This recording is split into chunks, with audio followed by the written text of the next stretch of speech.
안녕하세요. 2주차가 접어들었네요.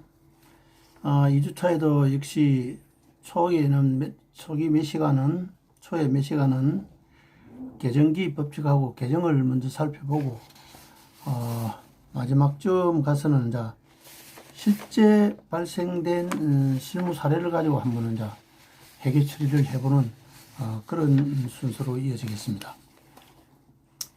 오늘은 여러분 그 교환 4페이지 4쪽 복식부기의 실질 계정과 맹목 계정 이 부분입니다.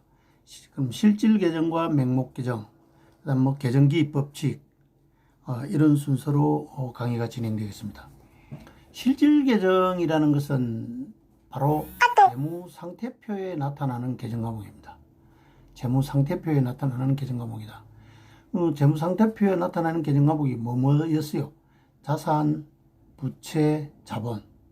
이 세 가지는 실질 계정이고, 손익계산서 관련 계정은 바로 맹목 계정이다. 비용이나 수익, 비용, 손실, 수익, 이익 이런 것들은 맹목 계정이다. 자, 그러면 이 실질 계정이라는 말을 붙인 거는 여러분들은 오히려 재무 상태표 계정이 자산, 부채, 자본이다. 비용 계정은 비용 수익 계정은 맹목 계정이다. 이렇게 이해하는 게 오히려 여러분들 편할 거예요. 왜냐하면 이게 이론적으로는 실질, 맹목 이렇게 구분하지만 실무에서는 뭐 실질 계정이다, 맹목 계정이다 이렇게 구분할 필요가 없어요. 실질이다, 맹목이라 하는 거는 뭐냐? 어디에서 이런 명칭을 쓸 수 있게 되었느냐 하면은 비용 수익 계정의 이거는 단기로서 끝나버립니다. 차기 이월되는 항목이 비용 수익은 아무것도 없어요. 단기에 결산할 때 집합 손익 계정에 마감돼 가지고 대체돼 가지고 전부 마감해 버려요. 차기 이월되는 게 없어요. 그래서 1년으로 끝나버리는 맹목적인 임시적인 계정이다. 맹목이라는 말을 붙인 이유가 어디에 있느냐 하면은 총 수익에다가 총 비용을 비교해서 순이익이 생기면은 총 수익에다가 총 비용을 비교해서 총 수익이 크면은 순이익이 발생하잖아요. 이 순이익이 결국 어디로 넘어가 버립니까? 나중에 자본 계정인 자본잉여금 아니면은 자본금 계정의 개인기업의 경우에는 대체해 버려요. 그리고 손익 계정의 그 결과물은 마지막 결과물은 자본으로 넘어가 버리잖아요. 그러니까 맹목상 없어져 버리는 겁니다. 그래서 이거는 일시적이고 맹목적인 계정이다. 이래가지고 맹목 계정을 붙인 겁니다. 자, 그건 그 정도 이해하고 서두에 말씀드린 것처럼 자산, 부채, 자본은 재무상태표 계정이다. 그 다음 비용 수익 계정은 맹목 계정, 즉 손익계산서 계정이다. 손익계산서 계정이다. 이렇게 여러분들은 이해하면 되겠어요. 그 다음 이 분류를 자산은 어떻게 분류되고 부채는 어떻게 분류되고 그 다음 또 자본은 어떻게 분류되느냐. 자산은 유동자산과 비유동자산 이런 부분들은 여러분들 그 공란에다가 쓰세요. 자산은 유동자산과 비유동자산, 또 부채도 유동부채와 비유동부채. 그 다음 자본은 어떻게 구분되느냐. 자본금과 잉여금 이렇게 구분된다. 자, 다시 한번 말씀드리죠. 자산은 유동자산과 비유동자산, 부채는 마찬가지로 자산과 마찬가지로 유동부채와 비유동부채. 자, 그럼 유동이라는 말은 어떤 개념이고 비유동이라는 말은 어떤 개념이냐. 회계상 이 계정 과목을 분류할 때 유동이다 비유동이라는 그 분류 기준은 1년 기준입니다. 1년 기준. 1년 이내에 사업을 해서 돈벌이 하는데 쓸긴 같으면은 자산이고 유동자산이고, 돈벌이 하는데 사용되는 기간이 1년 이상 걸린다. 자동차 한 대 사면은 뭐 10년, 5년 운행하잖아요. 이런 거는 뭐 유동이겠나 비유도 이렇게 보면 되는 거죠. 외상값을 3년 외상으로 판다. 이 말이 안 되잖아요. 주로 외상값은 단기에 회수합니다. 3개월, 6개월, 1년 이내에 회수해요. 이런 외상매출금은 그럼 무슨 자산이고? 유동자산이다. 또 단기 대여금은 우리가 자금이 여유가 있어가지고 거래처에 6개월만 빌려줬어.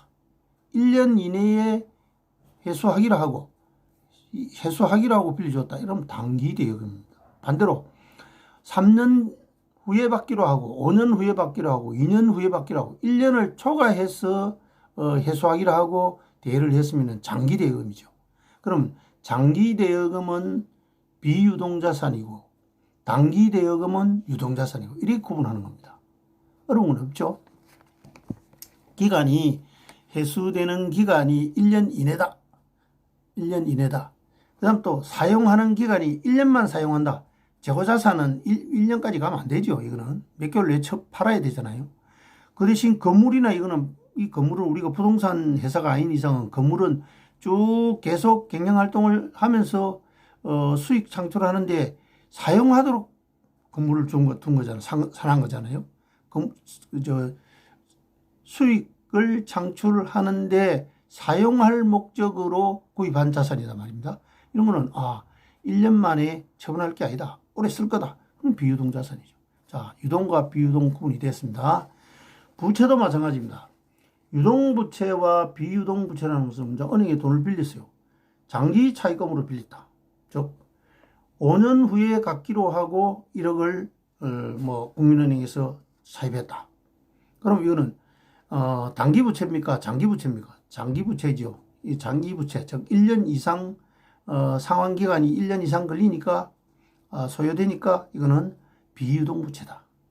1년 이내에 그럼 또 갚아야 된다. 그럼 1년 이내에 갚아야 된다. 그러면 이거는 유동부채가 되겠죠. 유동, 비유동은 이렇게 구분한다. 그 다음에 이제 자본에서 자본금과 잉여금은 바로 개인 기업인 것 때문에 주가 미천 내놓은 겁니다. 미천으로 쓰기 위해서 출자한 겁니다. 주식 예산 같으면 이제 또 주주들이 주식을 사면은 투자가 되는 거잖아요. 회사는 투자를 받는 거이고 주주들은 투자를 하는 거고 이렇게 되지만 보통 개인 기업은 업주 본인이 내놓습니다. 업주 본인이 내가 얼마 투자를 처음에 미천을 얼마 내놨다. 그게 바로 자본금이에요. 보통 우리 시설이나 이런 데서는 또 기본금 이런 소리도 합니다. 같은 이야기예요. 자본금과 잉여금으로 구분한다. 이건 일단 외워놓으세요. 잉여금은 여러분들 지금 아직까지 이해가 안 돼. 잉여금은 어쨌든 모자라는 돈은 아니죠. 어떤 활동을 해서 남은 돈입니다. 거래를 해서 남은 돈이에요. 거래를 해서 남은 돈인데 거래는 이 잉여금은 주인하고의 거래에서 남은 돈, 주인 또는 주주하고의 거래에서 남은 돈은 자본 잉여금이고, 그 다음 그냥 일반 불특정 다수 고객을 통해서 영업거래에 의해서 남은 돈인 것들은 이익 잉여금 이렇게 구분해요. 둘 다 하여튼 잉여금이 나오면 자본 항목이다. 우리가 이 기초 회계를 할 때는 앞 시간에도 이야기를 했죠. 총수익하고 총비용하고 비교해서 순이익이 생겼어요. 순이익이 생겼으면 이게 어디에 대체되어 버립니까? 집합손익계정에서 나중에 대체되는 게 자본금에 대체되어 버려요. 이익 잉여금이 즉 당기순이익은 자본의 증가로 된다. 자본 항목에 들어가 버린다. 반대로 순손실은 결손금이 돼가지고 이거는 자본의 감소로 되어 버립니다. 이렇게 되니까 자본은 이거는 암기를 하세요. 자본금과 잉여금이 자본 항목이다. 별로 많지를 않아요. 계산 과목이. 당기순이익이 나중에 어디로 가더라? 자본으로 가더라. 그것만 딱 기억하면 되는 겁니다. 당기순이익은 자본으로 가면서 어떻게 됩니까? 자본의 증가가 되는 거죠.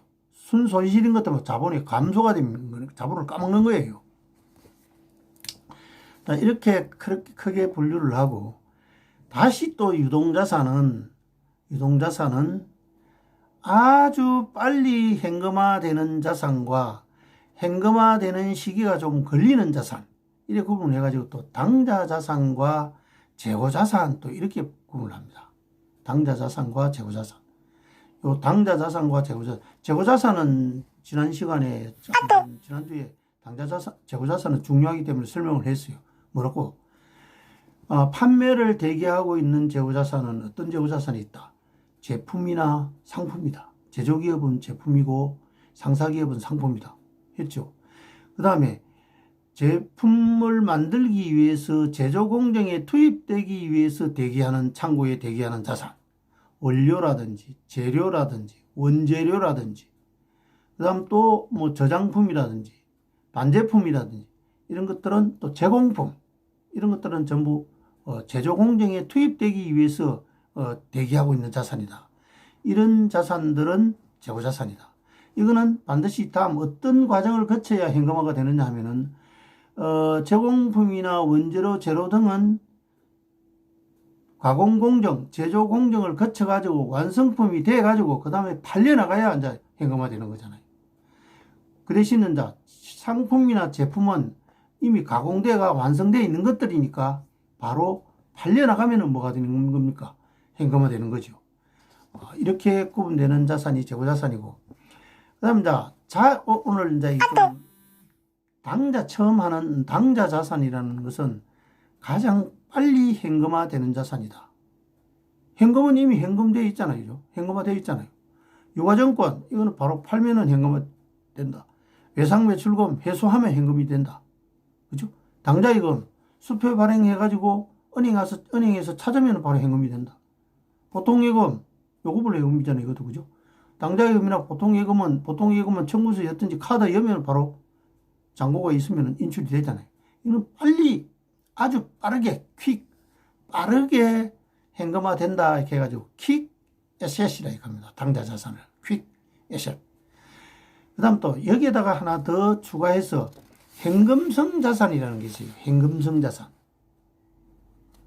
현금성 자산이다. 어떤 걸 말하느냐면 만기가 3개월 이내에 도래하는 채권. 만기가 3개월, 석 달만 있으면 이거는 현금으로 바꿀 수 있다.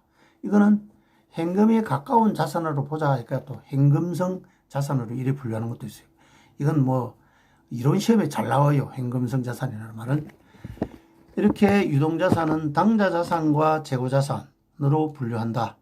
자, 당자자산을 한번 예를 들어 보면은 현금성 자산, 현금성 자산, 뭐 유가증권, 당자요금을 예금, 당자예금이나 보통예금, 미수금, 외상매출금, 받을음, 당기대여금, 이런 것들은 전부 유동자산입니다. 여러분들이 이거 기초 아는 거는 계정과목 전체 지금 아는 거 계정과목 전부 자산, 부채, 자본, 비용 해가지고 수익 해가지고 한 30개 정도만 알면 이게 다 돌아갑니다. 명칭 한 30개를 이게 자산인지 부채인지 자본인지 분류할 줄 알면은, 회계 처리가 얼마든지 되는 거예요. 이렇게 구분하고, 자, 유동자산은 당자자산과 재고자산으로 구분한다. 비유동자산은 유형자산과 무형, 행태가 있는 거하고 행태가 없는 거. 비유동은 장기간 사용할 목적으로 뭐 하는데 사용하노? 돈벌이 하는데. 수익 창출하는 데 사용할 목적으로 보유하고 있는 자산이 비유동 자산입니다. 장기간. 유형은 행태가 있는 거. 비품, 토지, 건물, 기계장치, 차량 운반구 행태가 다 있잖아요. 이런 것들은 뭐라고 본다? 유형자산으로 본다. 무형자산은 권리 형태입니다. 형태가 없는 거예요. 뭐 영업권, 산업재산권 같은 거, 산업재산권, 신용신앙권, 상표권, 의장권 이런 것도 있죠. 그다음 또 뭐 요즘 많이 나오는 소프트웨어, 그렇죠? 소프트웨어 이런 것들은 전부 형태가 없으니까 무형자산이다. 그다음에 하나 더 나오는 게 뭐냐면 투자자산. 투자를 하는데 1년 내에 해소할 목적이 아닙니다. 장기 투자입니다. 1년 이상 투자하는 자산. 투자 부동산. 땅을 사놨다. 땅을 사놨는데 이게, 땅을 사기는 샀는데 만약에 이걸 우리 본사 건물을 짓든지 우리 회사 공장을 짓기 위해서 샀으면은 그냥 영업용 토지로 해야 됩니다. 토지로서, 유형자산으로 분류해야 되는데 땅을 샀는데 앞으로 우리가 이거 집질 목적으로 산 게 아니고 땅값 딱 오르면은 투기 목적이죠. 팔 목적으로 했다. 이건 투자 부동산이에요. 땅을 샀는데도 어떤 목적으로 샀느냐에 따라서 계정 과목을 달리 분류해야 됩니다. 그냥 토지로 해야 되느냐, 안 그러면은 투자 부동산으로 해야 되느냐. 아마 우리 시설이나 이런 데서도 여유자금 있으면은 이런 부동산에 투자를 하잖아요. 투자를 하는데 그 목적이 앞으로요 우리 뭐 센터 지려고 한다 하면은 토지고, 센터 짓는 게 아니고 여유자금이 있어가지고 지금 이거 뭐 요즘 은행에 넣어 놓으니까 예금해 놓으니까 금리가 아주 약하잖아요. 이래서 막 땅은 거짓말 안 한다. 땅 사놓자. 그럴 때 그래 사놓는 거 이거는 투자 부동산 계정으로 처리합니다. 달라지죠. 이런 계정 과목들은 여러분들의 그 근무하는 조직에서도 가끔 나오는 계정 과목들이에요. 토지로 해야 되느냐, 투자 부동산으로 해야 되느냐. 그래 구분하고, 그다음 투자 자산에서 그다음 이제 주식이나 회사채나 이런 걸 장기로 투자하는 경우, 이게 바로 투자 자산이 된다. 투자 유가증권, 만기 보유증권, 매도 가능증권, 그죠? 이런 것들. 그다음 투자 부동산, 장기 대여금, 이것도 투자가 되는 겁니다. 장기 대여금. 이렇게 구분하고, 그다음 유동부채는 비유동부채와 유동부채, 이거는 간단하니까 1년 이내에 상환을 해야 된다. 해야 되는 빚이다. 이거는 것 보면 유동. 상환하는데 1년 소요 기간이 1년 이상 걸린다. 이런 비유동부채. 주로 비유동부채는 장기가 앞에 붙어요. 장기 차입금. 그다음 주식회사 행태인 것 때문에 이게 이제 뭐냐 하면은 회사채, 펀드 발행하는 거. 이게 아주 대표적인 비유동부채가 되는 겁니다. 그다음 또 유동부채는 뭐 외상매입금, 미지급금, 미지급 비용, 선수 수익, 그다음 또 뭐 지급음, 단기 차입금, 예수금, 이런 항목들이 유동부채가 되는 거다. 그럼 자 마지막 자본은 했고요. 아까 자본은 두 가지로만 구분해라. 자본금하고 잉여금하고 이렇게 구분된다. 그 다음 명목 계정에 가서는 비용 계정과 수익 계정. 비용과 수익은 이래 원래 직접 대응하는 게 하나 딱 있어요. 얼마짜리를 얼마에 팔았다. 상품 얼마짜리를 얼마에 팔았다. 제품 얼마짜리를 얼마에 팔았다. 요게 딱 대응됩니다. 매출원가 매출. 거기다 매출액에서 매출원가 딱 빼가 바로 매출이익 나오잖아요. 이게 매출 손익이거든요. 바로 1대1 대응돼, 직접 대응됩니다. 매출원가하고는 다른 거하고는 비교 안 합니다. 매출원가는 매출액하고만 비교한다. 그래서 1대1 대응 또는 직접 대응한다 이렇게 해요. 이것은 이제 대응시켜가 뭐를 계산해내노? 매출 총이익을 계산해내죠. 그런 비용, 매출원가, 수익, 매출. 급여, 임차료, 뭐 점포세를 준다든지, 그죠? 그 다음 세금을 낸다든지, 그 다음 또 뭐 감가상각을 한다든지, 그 다음 광고 선전비를 낸다든지, 이런 재차 비용들, 이런 비용들은 명목계정이다. 명목계정이다. 수도료, 전기료, 뭐 이런 거 합쳐서 뭐 수도, 광열비, 이것도 마찬가지고요. 이런 비용 항목들은 또 나중에 그 새로 항목별 그 사례별 거래에 가서 이제 하나씩 또 보도록 하죠. 수익은 매출이 가장 큰 수익이라고 했고, 상대편이 임차료 같은 뭐 우리는 집을 세 놨으면 임대료를 받죠. 임대료 수익, 수수료 수익, 이자 수익. 우리가 수수료 수익인 것 같으면 상대편은 수수료 비용, 우리가 이자 수익인 것 같으면 상대편은 이자 비용, 이렇게 되겠죠. 이렇게 구분되는 겁니다. 명목 계정은 비용과 수익 계정을 말한다. 이렇게 정리를 하면 되겠고요. 자, 실질 계정이든 명목 계정이든 어쨌든 놓이는 자리를 여러분들이 이해해야 됩니다. 여러 번 내가 강조하는 거잖아요. 이게 결국 5가지 계정 과목이지만 거래 정감 변동으로 따질 때는 우리가 거래의 몇 요소라 그랬어요? 8요소라 그랬잖아요. 8요소. 자산의 증가 감소, 둘. 부채의 증가 감소, 둘. 자본의 증가 감소, 둘. 총 6개죠. 그 다음에 수익의 발생, 비용의 발생, 둘. 결국 8개 되죠. 그러면 자, 증가가 어떻게 할 때 증가되고, 자산은 항상 우리 기업 실체를 중심으로 봐야 된다 했죠. 기업 실체에 들어오면은 증가, 나가면은 감소. 들어오면 어디에 놓고 그 계정 과목 이름, 금액, 차변에 넣는다. 나가면은 어디에 넣노? 대변에다가 넣는다. 계정 과목 이름, 금액. 그 대신 이제 권리 같으면은 이런 제한 같으면은 들어오고 나고 유입과 유출해서 수입의 자산의 증가와 감소를 이렇게 구분하지만 권리의 경우에는 권리가 새로 생기면 증가. 권리는 자산입니다. 권리는. 의무는 어떻게 되노? 반대로 부채죠. 갚아야 할 의무니까. 권리는 행사할 수 있잖아요. 우리 행사할 수 있죠. 권리는 행사하잖아요. 의무는 거기서 반드시 따라야 되는 거고. 이렇게 되기 때문에 권리와 의무할 때 권리의 주체가 누구냐? 회사다. 권리가 발생하면은 이 권리라는 자산은 늘어나나 줄어드나 줄어든다. 늘어난다. 늘어나면 어디에 놔야 되나? 차변에 놔야 된다. 외상으로 팔았어. 외상 매출금 받을 권리가 늘었어. 차변에 놔야 된다. 차변에 외상 매출금 금액 이렇게 놔야 된다. 되죠? 이렇게 권리와 의무 이렇게 구분을 해서 증가 감소 어디에 넣는자 하는 걸 부채가 의무니까 의무는 증가 대변, 감소는 차변. 권리는 자산이니까 증가 차변, 감소 대변 이렇게 놓으면 되겠죠.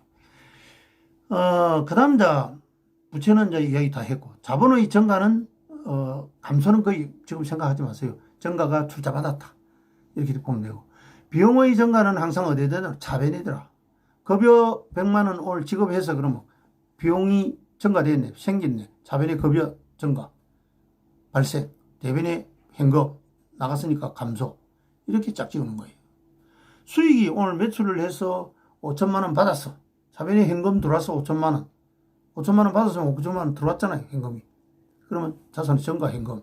대변에는 매출 수익의 발생입니다. 이걸 또 매출 원가인 상품하고 뭐하고 매출 총이익하고 이렇게 분기를 해서 나눠서 기록하는 방법도 있습니다.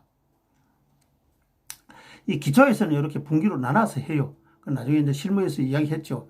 상품에 대한 관련된 거래는 사가 오는 거래, 파는 거래, 남는 거래.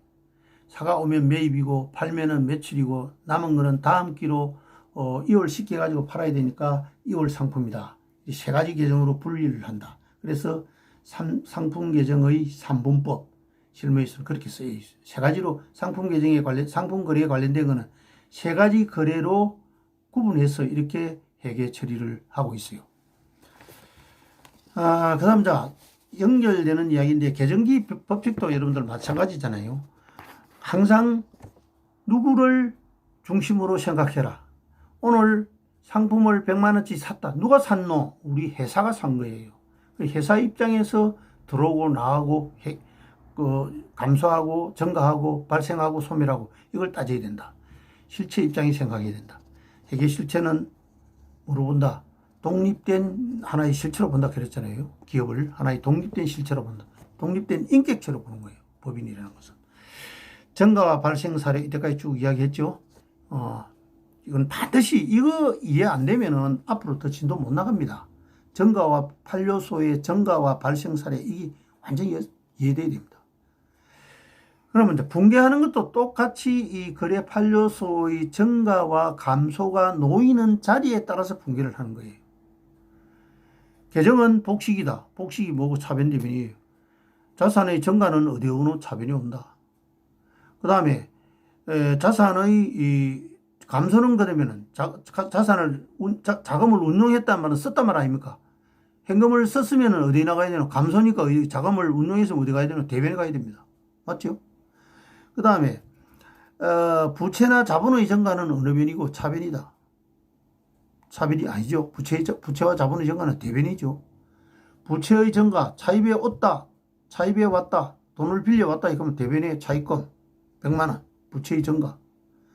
조달해온 거잖아요. 부채와 자본은 자금을 조달한 기고 자산은 돈벌이를 하기 위해서 쓴 겁니다. 운용한 겁니다. 차도 굴리고 그죠? 뭐 외상으로 물건도 팔고 이렇게 자금의 운용과 조달 측면에서 보면은 차변에 오는 거는 운용이고 대변에 가는 거는 조달이다. 자금의 운용은 차변이고 운용된 결과는 차변에 온다. 뭘 운용을 해서 뭘 사가왔잖아요. 수익 창출할 재화를 사왔잖아요. 사가왔으니 썼다 운용했다. 위에 가지고 빌리거나 출자해가지고 빌리거나 출자하는 게 조달 방법이잖아요. 그 다음 영구계정, 실질계정은 앞에서 다 설명을 했잖아요. 그죠? 명목계정도 마찬가지입니다. 명목 계정에서 자산의 증가와 수익의 발생, 부채의 감소, 자본의 감소는 생각하지 마세요. 자본의 감소는 이런 거래도 일어나는데 여러분들이 그것까지 이해할 필요는 없습니다. 비용의 발생은 기본 포맷은 자산의 증가와 수익의 발생이에요. 주로 이렇게 일어납니다. 수익이 발생하면 차변의 자산이 증가됩니다. 차변의 비용이 발생하면 대변의 자산이 감소됩니다. 반대잖아요. 수익 발생은 자산의 증가인데 비용 발생은 자산의 감소. 이렇게 짝지어 일어납니다. 이렇게 짝지어 일어난다.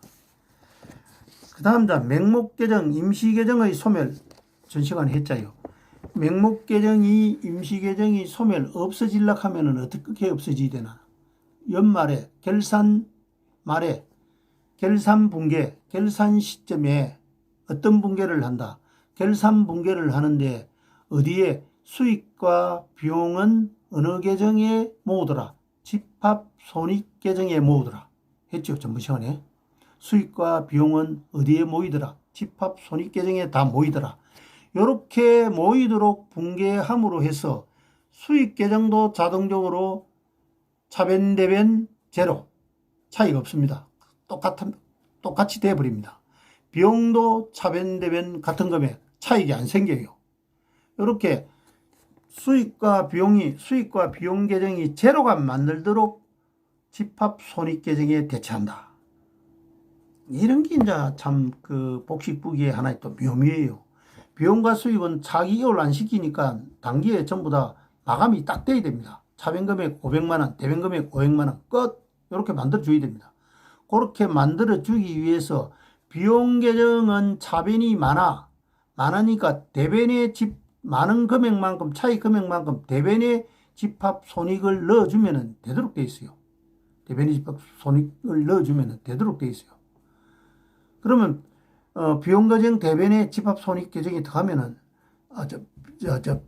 차변의 집합 손익 계정을 비용 계정에 대체시키면은 자동적으로 비용 계정이 마감되고 또 수익 계정도 집합 손익 계정에 대체 시기가 마감을 한다. 이렇게 하면은 결국 비용 수익 계정이 다 마감된다. 그러면 이제 집합 손익 계정 차변에는 뭐가 전부 딱 모이게 되노? 차변에는 비용이 쫙 모이게 되죠. 또 대변에는 뭐가 다 모이게 됩니까? 수익 항목들이 전부 다 모이게 됩니다. 그러니까 이제 대변의 수익 항목들하고 차변의 비용 항목들하고 비교했을 때 대변의 수익 항목이 크면은 또 어차피 차변 금액 합계하고 대변 금액 합계는 일치해야 되니까 대변이 크단 말이야. 차변에다가 단기 순 이익 해가지고 큰 금액만큼 딱 넣어가지고 집합 손익 계정은 마감이 되는 겁니다. 마감이 되고 이 집합 손익 계정의 단기 순 이익은 어디에 대체되느냐? 자본금에 대체되어 버려요. 요 절차가 여러분들 좀 까다로워요. 요걸 확실히 이제 자기 걸로 만들어야 됩니다. 그러려면은 이제 모든 비용 수익 계정은 전부 다 끝나버립니다. 차익 이익을 이런 말 없이 전부 마감이 싹 다 돼버립니다. 마감이 다 돼버린다. 그러면 이제 총 수익과 총 비용의 그 결과물은 단기 순 이익이나 또는 단기 순 손실로서 어디로 넘어가 버리는 거예요. 이제 재무 상태표인 자본으로 넘어가 버립니다. 그래서 항상 작성할 때도 회계 처리할 때도 뭐부터 비용 수익부터 먼저 해야 됩니다. 하고 그다음 손익계산서부터 먼저 만들고 그래 마지막에 손익계산서의 그 마지막에 결과를 어디에 해야 됩니까? 재무상태표에 넣어야 되니까. 재무상태표를 먼저 떡 만들어 놓으면 엉터리 돼버려요. 손익계산서 마지막 결과물이 반영이 안 됐으니까. 이 순서도 여러분들 잘 생각해야 됩니다. 그 밑에 자산의 증가는 수익 발생이고 비용의 발생은 부채의 증가 아니면 또 자산의 감소입니다. 대변에. 부채의 증가도 되고 비용의 발생은 주로 부채의 증가보다는 가장 많은 게 결산 분계 때는 부채의 발생이 있습니다. 미지급 비용을 계상하면 자산의 감소가 기중에는 제일 많아요. 어쨌든 비용 계정을 마감시키기 위해서 차변의 집합손익, 대변의 비용, 이자 비용, 급여, 감가상각비, 대손상각비, 광고선진비, 비용 계정 과목들이 나오면 됩니다. 수익 계정 과목이 마감되기 위해서는 차변의 수익, 대변의 집합손익 이렇게 하면은 비용 수익 계정 과목이 전부 소멸된다. 마감이 되어버립니다. 이 절차를 반드시 이해를 해야 됩니다.